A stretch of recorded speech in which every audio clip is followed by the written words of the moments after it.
We're getting ready to bring up our lunchtime speaker. That will be Mr. Joseph Solis-Mullen. Mr. Solis-Mullen is here today coming from working at the Libertarian Institute. He is also the author of The Fake China Threat and the Danger that it presents. I apologize if I got the subtitle wrong a little bit. But with that, I would like to show our great appreciation to Mr. Solis-Mullen for coming out to speak today at the Libertarian Party of Michigan Convention. And I will turn over the microphone. See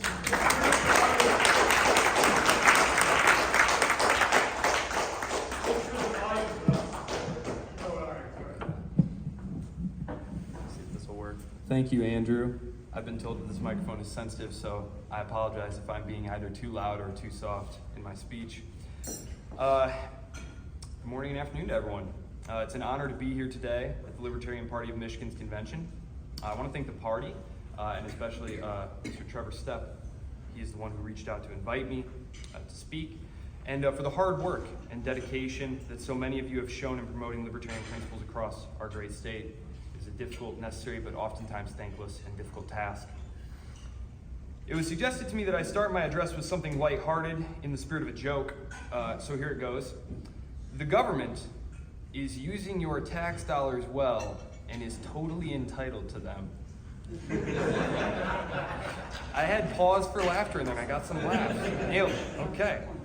With that done, I should just add to that lovely introduction by Andrew that while I am a professor and a fellow at the Libertarian Institute, I am here only in a personal capacity, that is, as the individual Joseph Solis-Mullen. It is worth noting, however, that though the Institute does not take any part in Libertarian Party politics, a 501c3, the Institute is an invaluable resource for your activist candidates and policymakers, and as such, I highly encourage all of you to make the Institute website a bookmark tab, and to make a point of checking in the news desk with Kyle Ansel and Connor Freeman, the features, and the blog a few times a week. Ideas matter, and that's the place to go to know what's what in our fight against the state. In the words of my boss, Scott Horton, if you know nothing, you'll fall for anything. Truer words have never been spoken. Okay, one last disclaimer before I get started. While I do often speak publicly, things like scholars, conferences, podcasts, radio programs, etc., these talks and speeches are almost always, as a rule, about a specific issue, something like China or the national debt, and not about the nuts and bolts of politicking or of Libertarian Party politics.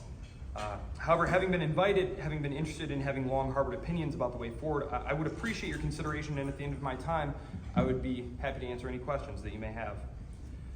So, in my one previous political address at the 2022 UPLP convention, I presented my case for why libertarianism mattered. And boiling that 45-minute address down to its essentials, my message was this: that despite the apparent polarization of American politics, both major parties are addicted to war and government spending. Indeed, while the TV cameras and social media boost the most divisive figures either side has to offer, from AOC to Cori Bush, Matt Gaetz, or Marjorie Taylor Greene, the truth is that disagreements between Republicans and Democrats generally just boil down to exactly how much they will aggress against you or anyone else they think necessary. And in the ruling centrist clique, there is virtually no disagreement at all, except over key signaling issues they use to rally their respective bases, talking about things like abortion and guns. Yes, the truth is that if you take away those few issues and then cut out a few fringe characters on either side of Congress, you will find Republicans and Democrats are identical. They take money from the same groups, pile up debt, continue the policy of global military intervention, defend the power and prerogatives of the national security state, embrace tariffs, mass incarceration, deficit spending, central banking, and on and on and on. While part of this is a function of lobbying, both by corporations and foreign governments, and while part of it is a function of the party system and the political system, a considerable part of it is simply a reflection of the way Americans actually feel about politics, what they prioritize, and how they've learned to think about the issues. For sadly, it is simply not true, as some of our more optimistic numbers contend, that, quote, most people really are libertarians, they just don't know it. The fact is, the majority of our fellow countrymen are statists, and they object only to the other side imposing its ideology by force. They would not mind using the state to enforce their own. And so while Donald Trump and others like him will mock the party for its candidates only receiving a few % each election cycle, the reality is that this is what is received because there are very few actual libertarians. However, as Trump's presence at this year's convention testified, those few % are actually incredibly important. Only a handful of states, Michigan included, decide the presidency.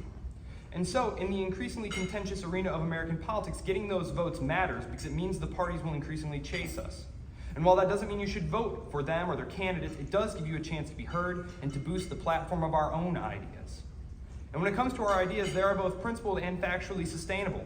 It is always wrong to initiate force against others, and it is a fact that government intervention in the private lives of producers and consumers make us all poorer. Part of our job, then, is making converts of those who may be open-minded. Our principles of individual liberty, personal responsibility, and voluntarism offer a much-needed alternative to the prevailing political status quo, which seems only to get worse with each passing year. In this environment, the need for libertarian ideas and libertarian candidates has never been more pressing. Given our minority status and the statist education and media environment the majority of the American population receive and are inundated in, a common question many of us are asked when approaching a potential convert is, first, what is a libertarian? Second, and more instructively I think, what does a libertarian society look like? I'd like to spend a few minutes, therefore, for the benefit of those who may be watching this or who have never given this systematic thought, describing a kind of libertarian society, because I won't pretend that this is the only way a libertarian society could be. The libertarian society is characterized by a commitment to individual freedom and voluntary interactions. This vision is grounded in the principles of natural rights, private property, and free market economy. It is based on the inviolability of individual liberty and natural rights, with each person having the inherent right to life, liberty, and property.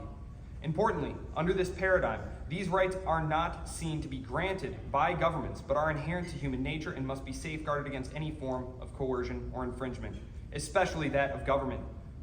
With its expansive powers, it can more systematically and completely trample on those rights than any other single being or entity, any corporation or individual.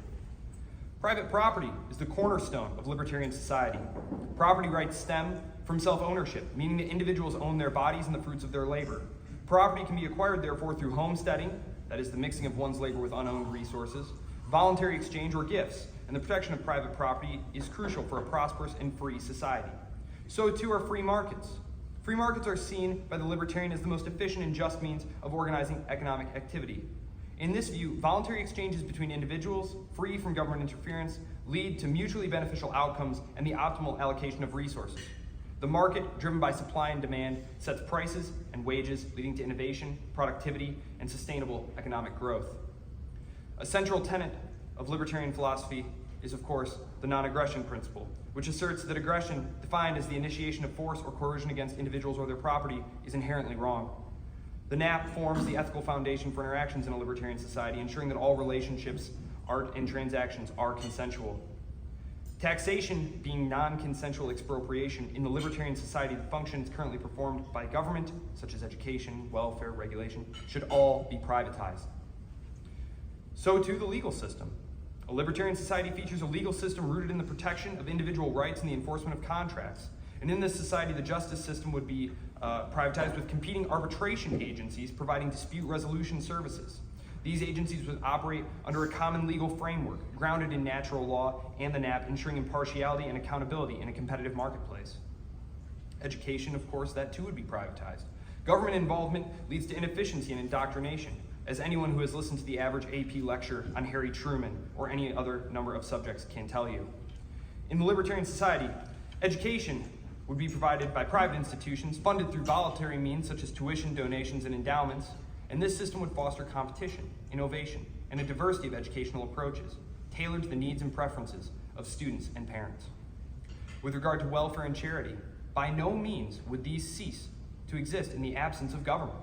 In the absence of government welfare programs, a robust system of private charity and mutual aid would arise. Apart from not violating the NAP, voluntary charity is more effective and morally sound than state welfare, as it fosters a sense of community and personal responsibility.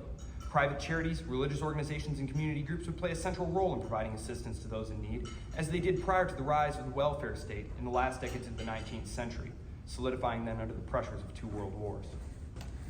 As for healthcare, a free market system would lead to better quality, innovation, and accessibility. Government intervention distorts the healthcare market, leading to inefficiencies, shortages, and higher costs. A libertarian society would feature a competitive healthcare market, with individuals purchasing insurance and services tailored to their needs. National defense and security would also be provided through private means. Private defense agencies funded by voluntary contributions or subscriptions could offer protection against external threats. These agencies would be accountable to their clients, ensuring efficient and responsive services without the overreach and abuses so often associated with state-run military and police organizations. As for environmental protection, private property rights offer the best means of protecting the environment. In the libertarian view, individuals and organizations with a vested interest in their property are more likely to manage resources sustainably and prevent pollution. Environmental disputes would be resolved through the legal system, with offenders held accountable for damage to others' property. Obviously, there is no place for central banking in a libertarian society, and there would be a return to a free market monetary system, preferably a commodity-based currency such as gold or silver, to prevent inflation and manipulation of the money supply. In a libertarian society, banking would be deregulated, with institutions competing to offer secure and reliable financial services.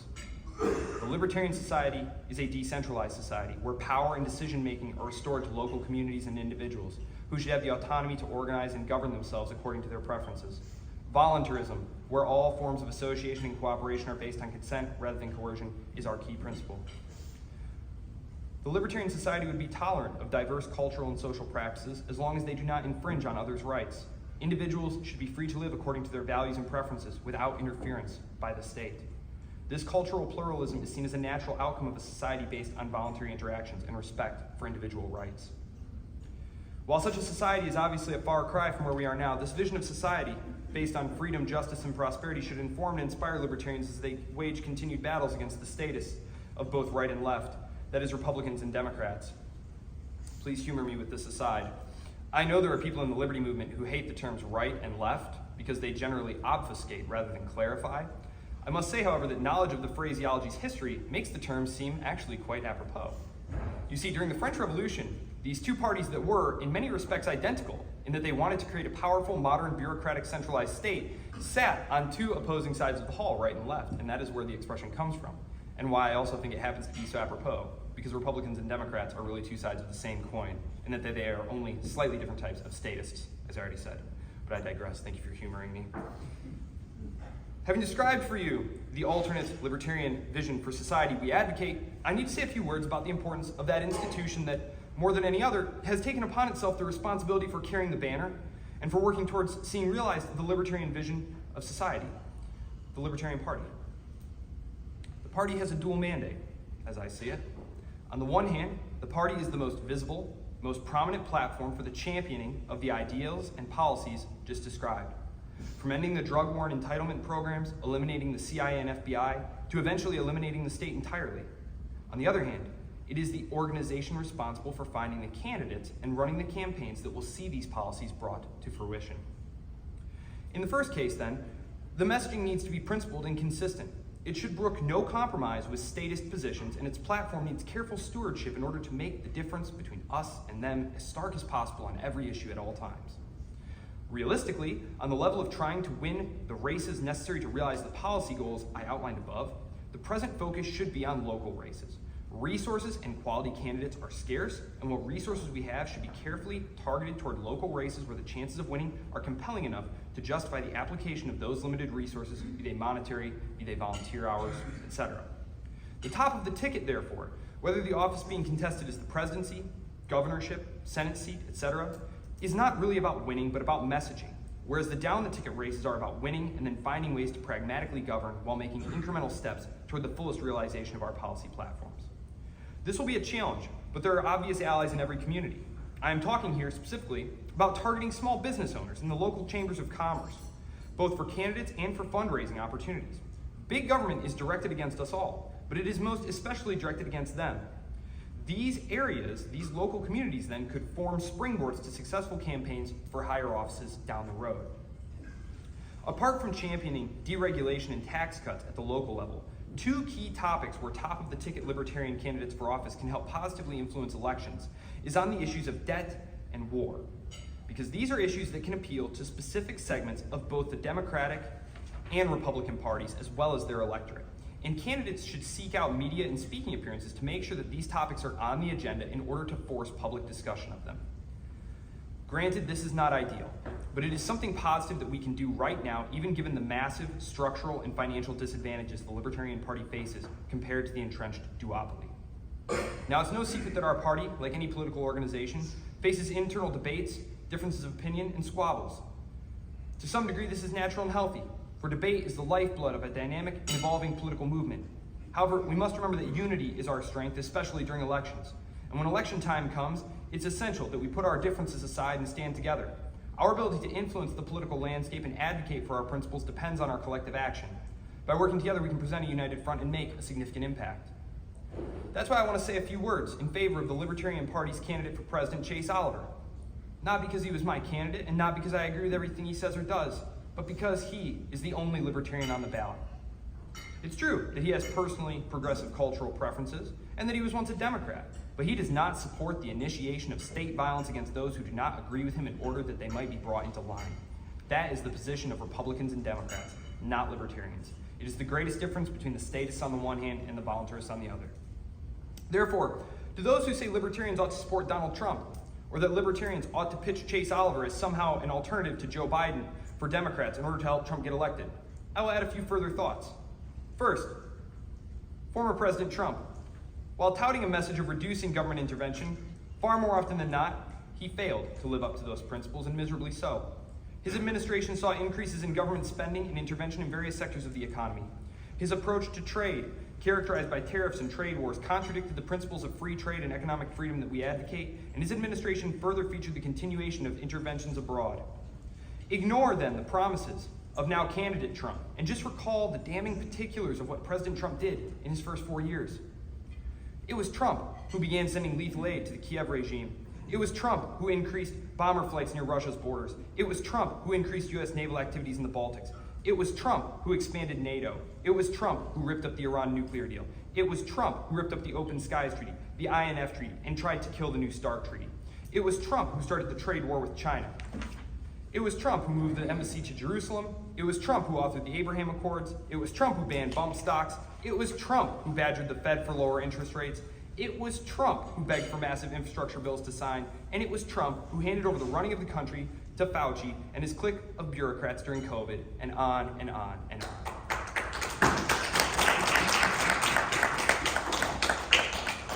His speech at the Republican National Convention this past week, as well as the speech given by his vice presidential pick, J.D. Vance, offer only more of the same: government intervention and war. While Trump was targeted for removal, smeared and manipulated by the national security state, who also tricked millions of trusting Americans into thinking Trump was some sort of Russian spy, and that as a victim of state aggression himself, he is deserving of our sympathy and defense in that case, Donald Trump will be just as bad a president the second time around as he was the first, perhaps even worse. To those of our number who would protest, but he promised us a cabinet position, I ask only, is the word of a liar and war criminal worth so much to you? He'll abolish the Department of Education. Yeah, just like Ronald Reagan was going to, right? You'll notice he didn't bother promising to drain the swamp this time. And that's because Trump is now just as much a part of the establishment as everyone else in D.C. now. And given that he agrees with them on practically everything, the need for more spending, more militarism, more spying power for the government, more executive authority, etc., the only real mystery to me at this point is why they still hate him so much. No. Just as the policies of the Obama administration neatly ran into the policies of the Trump administration, which ran neatly into the policies of the Biden administration, the transition back to Trump would be, for all intents and purposes, scarcely noticeable. The trade war with China might escalate, but it will continue. The Iran nuclear deal will remain dead, despite the election of an engager in Tehran recently. The logic of the state is irresistible to those locked in its embrace, and it is the embrace of power and control. As for Joe Biden, if he even winds up being the nominee, which would be an embarrassment to us all, his administration has continued the trend of expansive government intervention in both the economy and individuals' lives. Increased taxation, sweeping regulations, executive orders. These policies are eroding our economic freedoms and personal liberties while doing nothing to address systemic problems like inflation and the debt. Internationally, Biden has escalated Trump's belligerence toward China and, of course, massively escalated the already confrontational posture of the Trump administration towards Russia, making the United States a partner to a war that could lead to all of our deaths over places 90% of Americans still couldn't point to on a map. Donetsk, anybody? No? Okay. And of course, in terms of his support for Israel, here I will just say that the difference between he and Trump is only that President Trump will support Israel 100%, while Joe Biden only supports them 99.9%, so there is no difference there at all. As for Ukraine, it was Joe Biden who was put in charge by Obama of overseeing the Ukraine portfolio during his second term, leading us directly to where we are today. And lest it be forgotten, he was also George W. Bush's whip in the Senate, spurring Democrats to support the criminal and idiotic second Iraq war. No, Joe Biden and his administration are awful, and between he and Trump, there is no lesser of two evils to be found. Vote Libertarian, write yourself or Ron Paul in, or stay at home. Those seem to me to be the only courses open to the Libertarian. There is one exception to this rule, however. One candidate on the ballot here in Michigan this primary season with a chance of winning, and who would definitely be an improvement, would definitely further the freedom agenda. And so I want to say a couple of words in support of Justin Amash, who is contending for the Republican nomination for Senate here in the primary in a few weeks. Many of you know Mr. Amash, know his record. But for those of you who don't, I'd just like to give you a couple numbers. 98%, 99%, 92%, and 93%. These are Mr. Amash's scores from the Club for Growth, FreedomWorks, the National Taxpayers Union, and the Freedom Index. And those scores are higher than anyone in Congress, with the rare, oh so rare exceptions of those like Rand Paul and Thomas Massie. He opposed every omnibus, every bloated and insane national defense authorization, every foreign intervention, and every attempt to pry into the lives of the American people by the government. His opponents, both Republicans Mike Rogers and Pete Meyer, and Democrat Alyssa Slotkin, are absolutely terrible and alike in every above regard, and all falling well short of the principles we hold dear. Justin Amash represents the principles of libertarianism with clarity and conviction. He has consistently advocated for limited government, personal liberty, and economic freedom. His candidacy offers a real alternative to the status quo, and I urge you all to support him in his Senate bid during the Republican primary here in just a few weeks.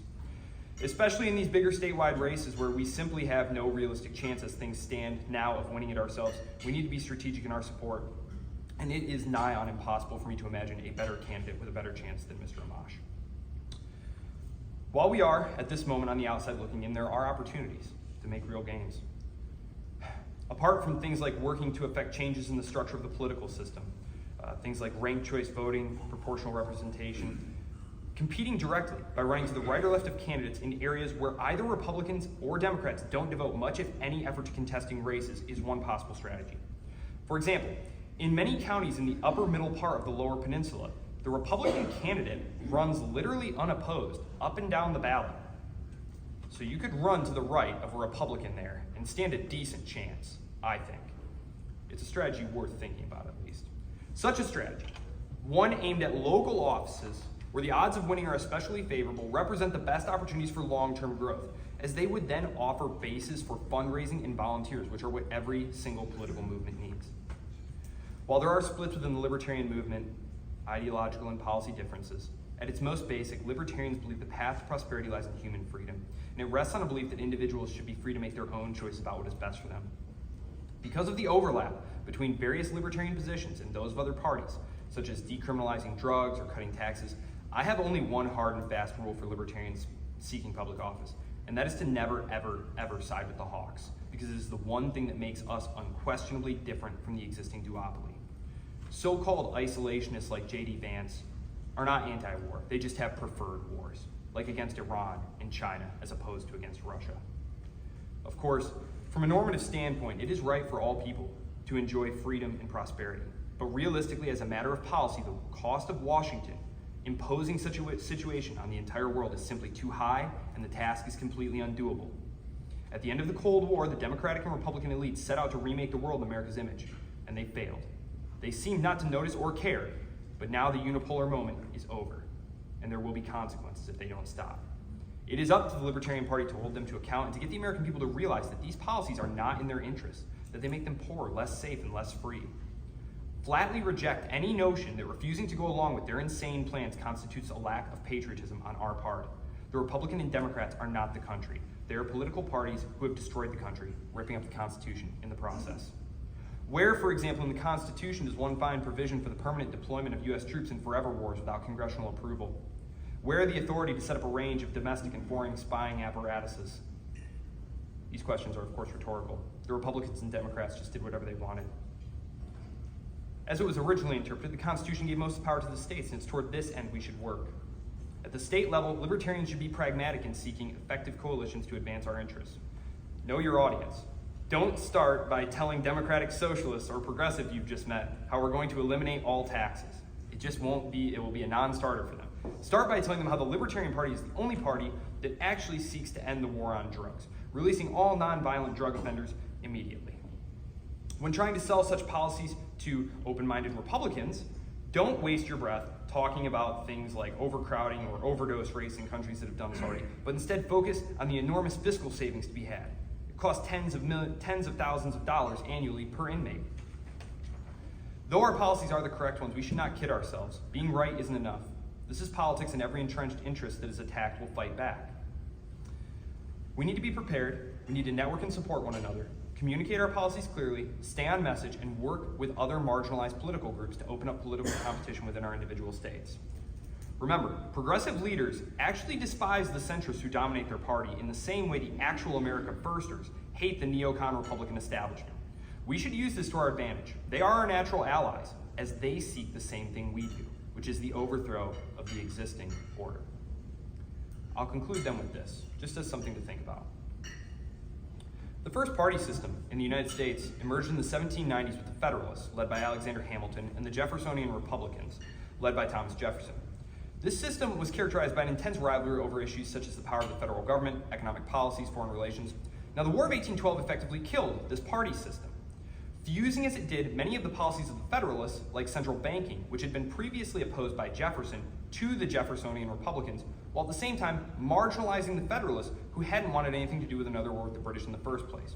What you had then was a quote-unquote era of good feelings, during which there was a relative lack of partisan competition, as the Federalists were a spent force. So you effectively went from two parties to one party. What gave birth to the second party system in the United States was that the Jeffersonian Republicans then themselves began to split into factions due to differing views on economic policies and the role of the federal government. And these divided into Democrats and Whigs. The second party system emerges in the late 1820s with the rise of Andrew Jackson and the Democratic Party, which opposed, so-called elitism, central banking, and supported westward expansion. In opposition to Jackson, the Whig Party formed, drawing support from those who favored a stronger role for the federal government in economic development and who opposed Jackson's policies. These were essentially the inheritors of the Federalist tradition, people like Henry Clay. The key issue that led to the collapse of the second party system was the increasing sectional tension over slavery, because the Whig Party was deeply divided on the issue, with Northern Whigs generally opposing the expansion of slavery and Southern Whigs supporting it.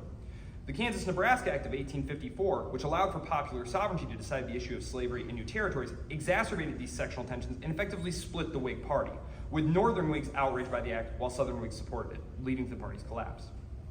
This is what opened the door to the rise of the Republican Party, which consisted of former Whigs like Lincoln and Seward, as well as Free Soilers and abolitionists, which opposed the expansion of slavery and promoted free labor principles. The end of the second party system highlighted how deep-seated issues such as slavery could cause irreparable divisions within existing parties, leading to their collapse and the rise of new political movements. So these historical precedents show how two-party systems, which are quite stable over time, can break down under the pressure of significant ideological divisions, shifts in public sentiment, and the emergence of pressing issues that existing parties fail to address adequately. This creates opportunities for third parties to gain traction by presenting fresh perspectives and solutions that resonate with the electorate. For the Libertarian Party, understanding these dynamics, I think, is crucial as it seeks to carve out its space in the contemporary political landscape by advocating for principles of individual liberty, personal responsibility, and voluntary exchange that I think can find a home among both Democrats and Republicans. We stand at a pivotal moment in American politics. The principles of libertarianism offer a path forward that respects individual liberty, promotes economic freedom, and limits government overreach. By uniting as a party and supporting candidates who embody our ideals, we can make a significant impact on both the state and national levels. Beyond that, we set ourselves up to grow the movement. Perhaps most important of all, we spread our message. Thank you again for the opportunity to speak today, and let's continue to fight for the principles we believe in. Thank you so much.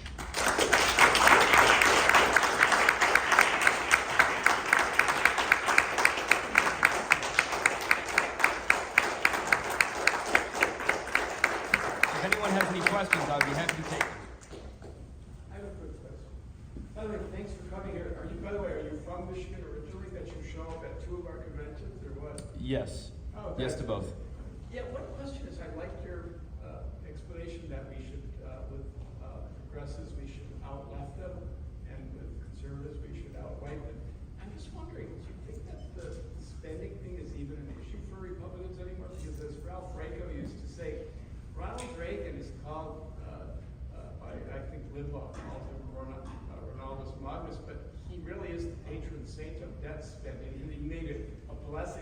Republicans to become big spenders. So how do we outflank those people? Because the debt thing doesn't bother them anymore at all.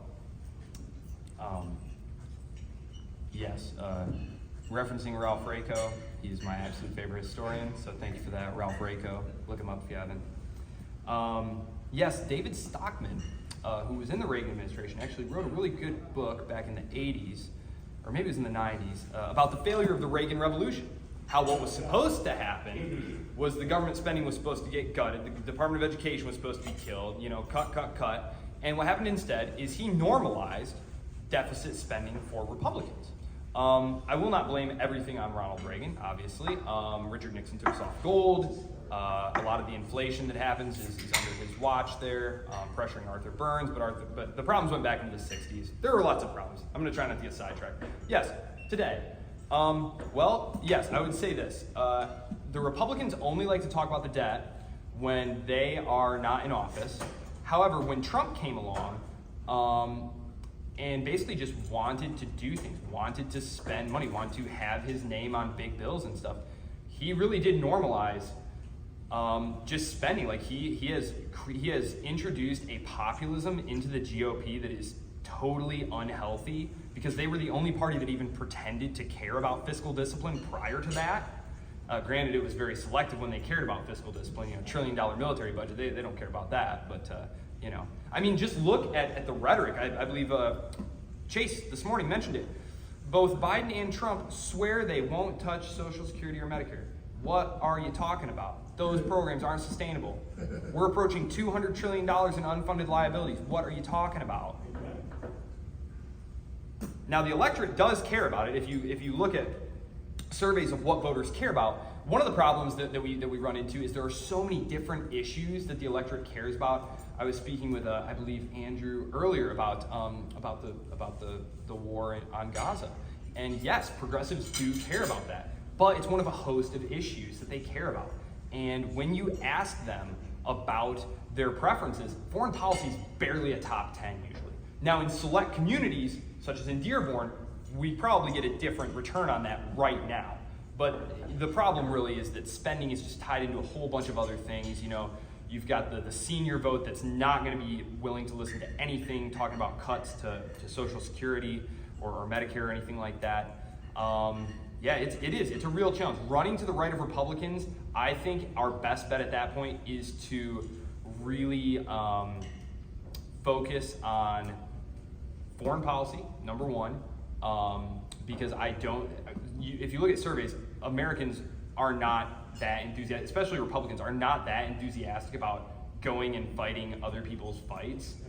Like China. Donald Trump just the other day said that he thinks that Taiwan should have to pay us, literally just pay us protection money.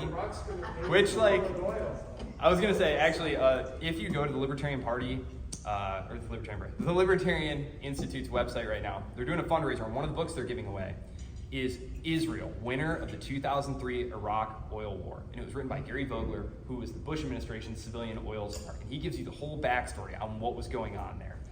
So very interesting. Yeah, it was going to pay for it. I remember that. And then $3 trillion later, there we were.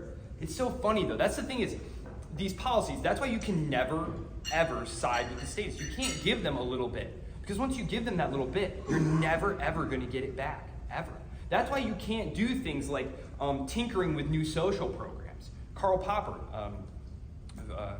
he said he was an incremental socialist. He said, we'll just introduce different policies. And he's a very smart guy, obviously, dead and gone now, but he's a very smart guy, wrote great books.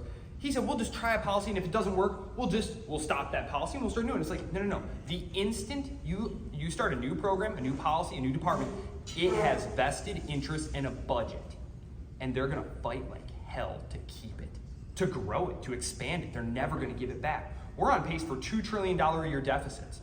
And I know the GOP does not highlight the debt issue anymore, but voters do care about that. They are concerned about the debt. Most of them don't even realize how much these programs are costing, how much has been kicked down the road, what it's gonna mean to try and pay for these things, because no one's telling them the truth. Because you can't get up there. Remember Rick Scott got up there last January, Republican down in Florida, and he said, guys, we need to talk about cuts to entitlements. And they were like, boo, you suck, get off the stage. And he was like, okay. I tried. And that was it. That was the whole discussion.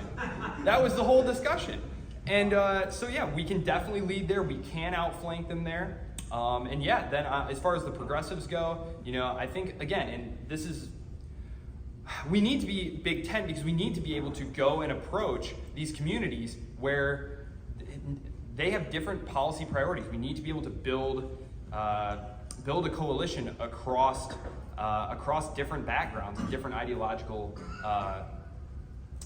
profiles.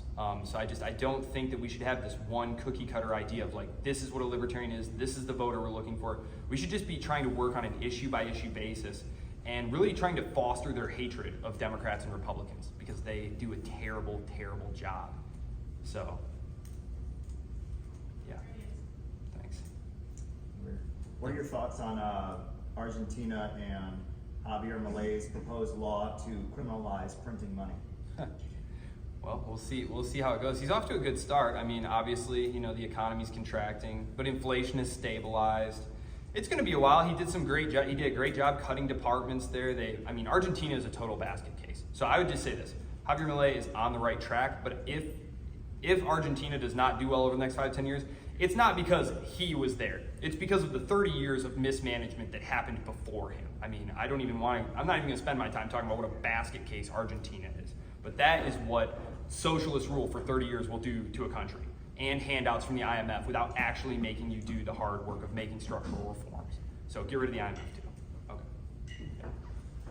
Yes? Go ahead.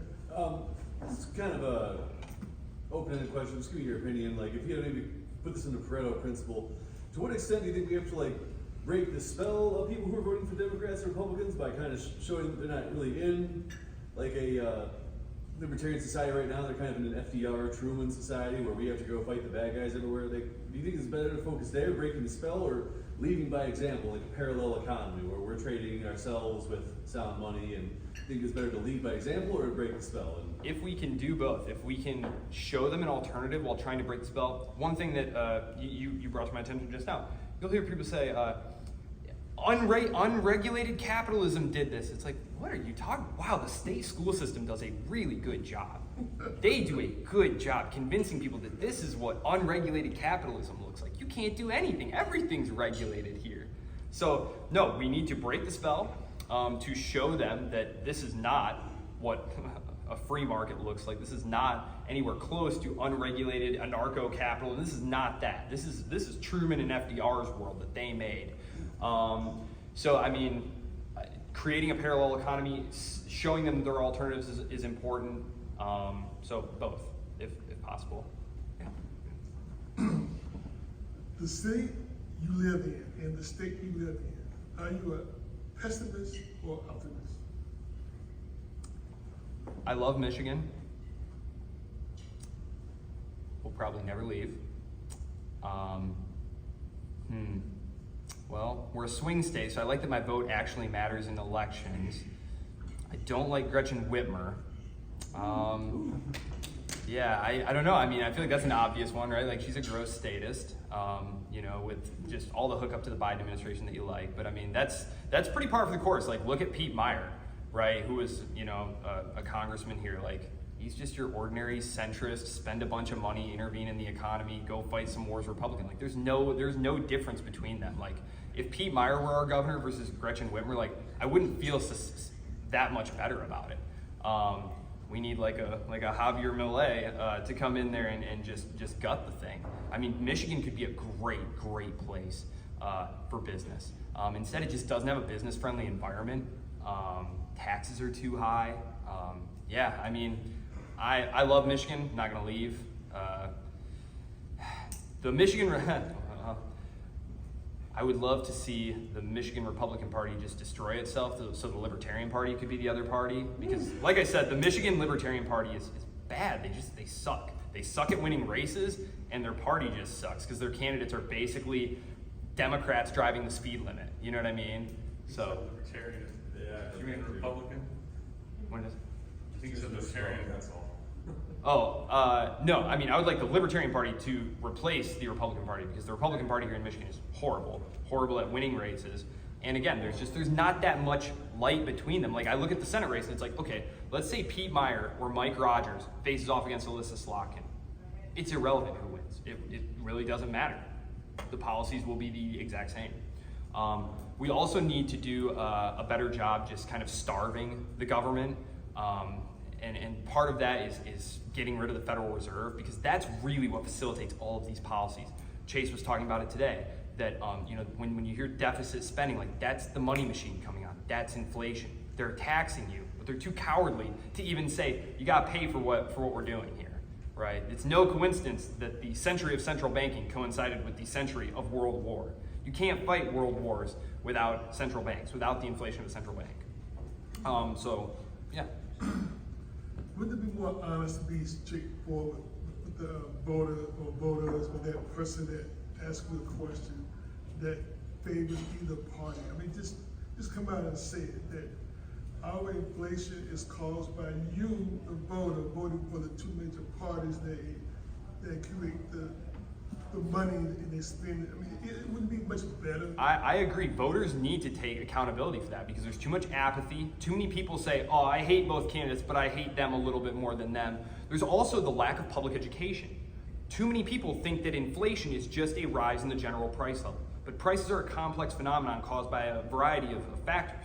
For example, in the 1970s, you had the oil shock, and you had the drought, the crop failure. And so the government was able to say, oh, well, the oil shock, look, the Arabs did it, they did it. When really it was that they had been printing crazy amounts of money to pay for welfare programs in the Vietnam War is what happened. So we need to really educate people that no, inflation is that deficit that you keep voting for these people and doing these policies, that's why your pocketbook got hit. No, you're right. Voters need to be accountable. Yeah. So this is kind of a funny question, but what is your position on, let's say, if there's enough support in Michigan's Upper Peninsula to create a secession movement from the state of Michigan? Is that something that you would advocate? And if so, what would you think would be the best political process to make that happen, if at all possible? Well, Washington, D.C. let West Virginia break off from Virginia. So I feel like there is a precedent. There's a precedent for allowing that to happen. Gosh, I really don't know enough about the nuts and bolts of how that would work. I would suggest Ryan McMakin at the Mises Institute wrote a whole book last year, I think it was, about the nuts and bolts of secession, and I'm embarrassed to say I've not read it yet, but I would recommend taking a look at that for some really good ideas there. So there is precedent for it, but I couldn't give you advice on what would be the best way to go about it within the political movement. I know that every once in a while they'll hold votes in Texas to secede, or I think Alaska held one, It was, and back in the 60s or 70s, there was a very prominent Democrat in the state house at the time. His last name was Jacobetti, and he kind of got a secession movement going, but it kind of fell apart. So I'm not sure what happened to it, if there was just no real drive to do it. And it would be worth looking into, because of course the interests of the people of the UP, with its demography, with its geography, are not the same as what's in Lansing, right? It's really not even the case that what's good for Lansing is what's good for Mason, and Mason is 10 minutes away. So yeah, I mean, anything not to be ruled by Lansing. Maybe I'll talk to Marshall, see if we can secede. So, well, thank you all for your time. Oh, yeah, okay, all right, thank you all so much. Thanks for having me.